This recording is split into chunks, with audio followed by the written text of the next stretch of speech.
They called him the White Death, a man who alone became the greatest terror the Soviet army had ever faced. It was the winter of 1939.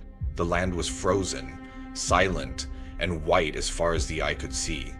The Soviet Union had just launched a massive invasion of Finland. Over 700,000 soldiers poured across the border. They came with tanks, artillery, and endless supplies. The Finnish army had barely over 300,000 men, poorly equipped, desperately outnumbered, and facing an enemy that seemed unstoppable.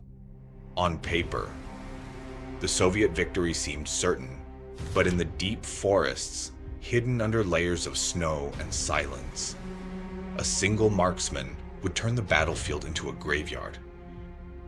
His name was Simo Häyhä, a quiet farmer who moved like the snow itself. In just 100 days, he defeated more than 500 enemy soldiers, and never was he seen until the moment of the shot.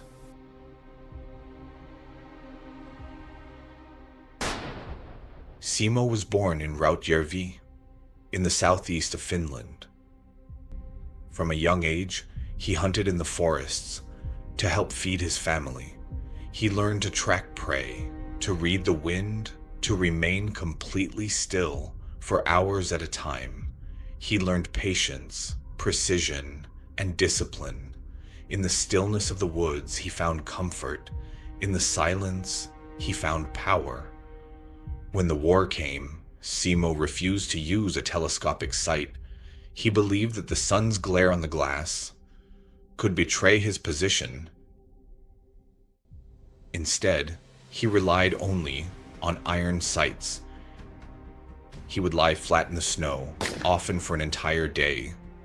Without moving more than an inch, he placed snow in his mouth so the warm vapor of his breath would not give him away.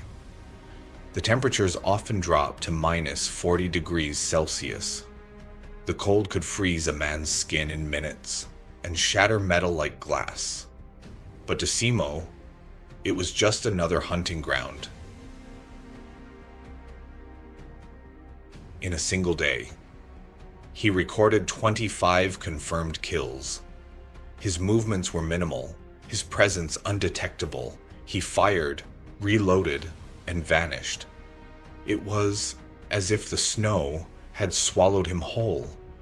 The Soviets began to call him the White Death.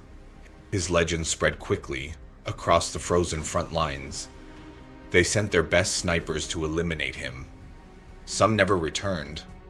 They ordered artillery strikes on forests where they thought he might be hiding. The trees splintered, the snow exploded, but Simo was never there. He used the terrain as if it were alive, working with the land rather than against it.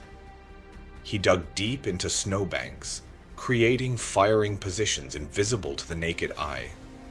He froze water along the barrel of his rifle, so no steam would rise when he fired. He would study the enemy's movement, sometimes for days, predicting their paths, setting invisible traps. Some Soviet soldiers refused to move forward, certain that the invisible marksman was watching them. Entire units slowed to a crawl, scanning the tree line, their hearts pounding, knowing that at any moment, a single shot could decide their fate. There are stories whispered among survivors of men falling without warning, no sound, no flash, only the soft thud of a body hitting the snow. But on March 6th, 1940, the impossible happened. Simo was spotted. A Soviet explosive bullet struck him in the face, tearing away half of his jaw. His comrades found him unconscious, his face shattered, unrecognizable. During the harsh winter of the Winter War, the Soviet Union employed different types of ammunition in their Mosin Nagant rifles. Among them were explosive and incendiary rounds, Originally designed to mark targets and assist artillery, but often used against infantry as well. When striking the snow, these cartridges released sparks or small bursts, making their trajectory visible, even in the low visibility of the battlefield. Though not created specifically for close combat, their use against soldiers was not uncommon. They became a psychological weapon, amplifying the sense of vulnerability in a battlefield already dominated by freezing cold, by darkness, and by the deadly silence of the forest. The Soviets believed they had finally ended the nightmare. They were wrong. Simo awoke days later in a military hospital. His recovery was slow, but his spirit was unbroken. The war ended just 1 week after he was wounded. His mission was complete. After the war, Simo returned to a quiet life. He hunted, fished, and tended to his farm.